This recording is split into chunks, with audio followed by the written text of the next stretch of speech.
Hi everyone, it's Urmi and Sanjay from Jet Setting with Us. In this episode, we're going to take you to one of the most scenic and beautiful countries in the world, Switzerland. This trip had a bit of everything: mountain views, lakeside towns, vineyards, and even bears right in the middle of its capital city, Bern. We based ourselves in Bern and explored nearby gems like Thun, Sigriswil, and the wine terraces near Lake Geneva.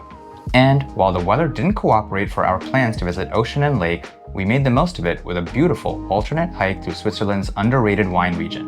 Whether you're planning a future trip or just here for the views, we've got tips and takeaways that you'll want to stick around for. And if you're new here, be sure to hit that like button, subscribe, and tap the notification bell so you won't miss what's coming next. It really helps us grow our channel. All that being said, let's dive right into it. Getting to Switzerland is pretty straightforward.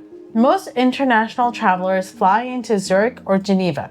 To get to Bern, which is where we base ourselves for this trip, it's about an hour-and-a-half train ride from Zurich and 2.5 hours from Geneva. Bern might be Switzerland's capital, but it's far from a chaotic metropolis. We felt like it had a peaceful storybook-like feel, with a very walkable old town with cobblestone streets, medieval architecture, and a lot of arched arcades.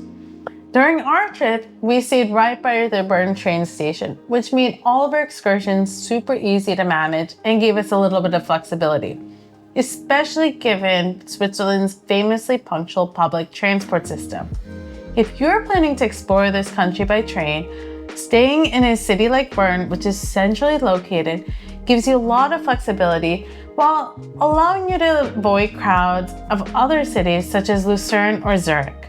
Just a short tram ride away from central Bern, Gurten is one of the easiest mini escapes you'll get from any capital city worldwide. Locals call it the Backyard Mountain, and once you get up there, you'll see exactly why. You take a short funicular ride up from the Waubern neighborhood within Bern, and after just a few minutes of this beautiful scenic ride, you'll be right at the top. What we loved about Gurten is that it offers so many layers. Everything from hiking trails to picnic spots to panoramic views over Bern and the surrounding Alps on a clear day. There's even a lookout tower if you're looking for an extra boost. We didn't plan for a full day there. Quite frankly, it's more of like a half day or even like a few hours before dinner kind of spot.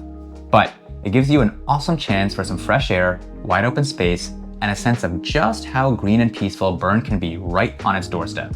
Next, we'll head a little further out of Bern to explore some of the region's most scenic lakeside towns.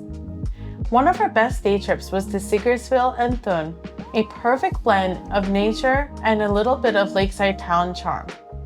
We started in Sigriswil, a peaceful village perched above Lake Thun.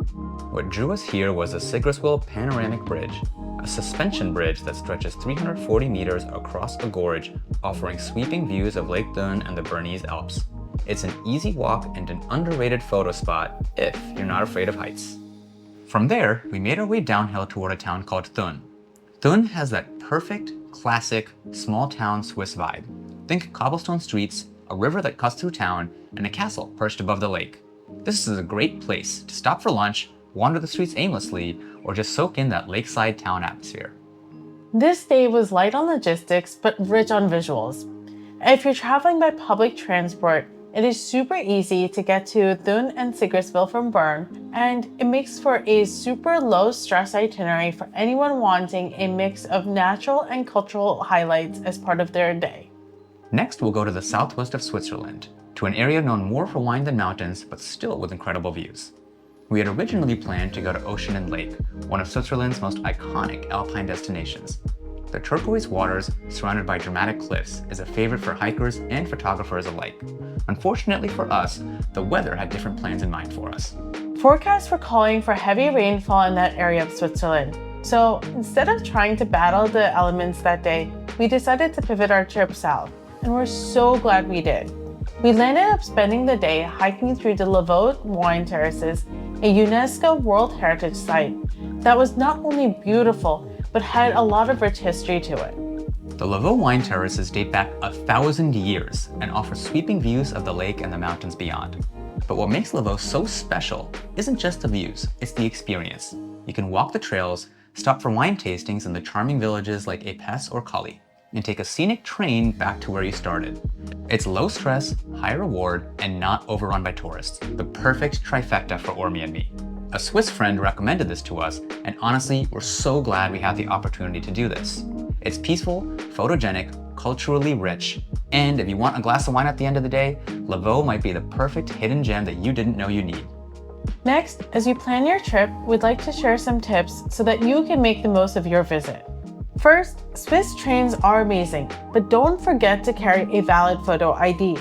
Train conductors really do check tickets and identification, even on shorter routes.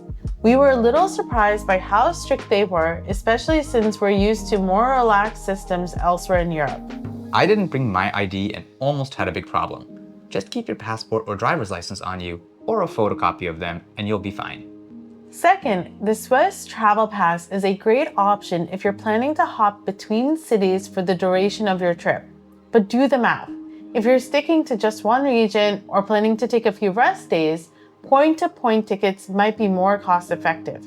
Regardless, you can manage either through the SBB mobile app right on your phone. Third, and this won't surprise anyone, Switzerland is expensive.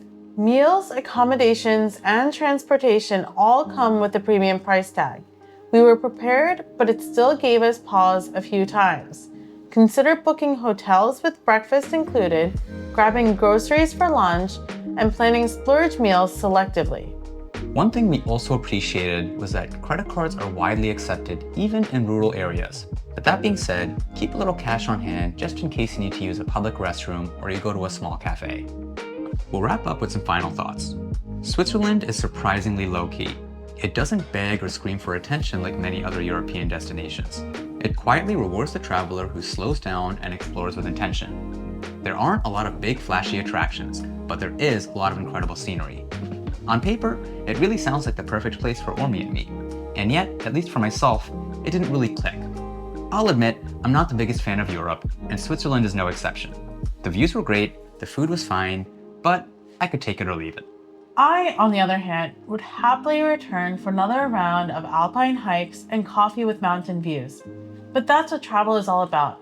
Not every trip is going to be meant for everyone. But if you are someone who's drawn to dramatic scenery, quiet towns, and effortless train travel, Switzerland may be the right destination for you.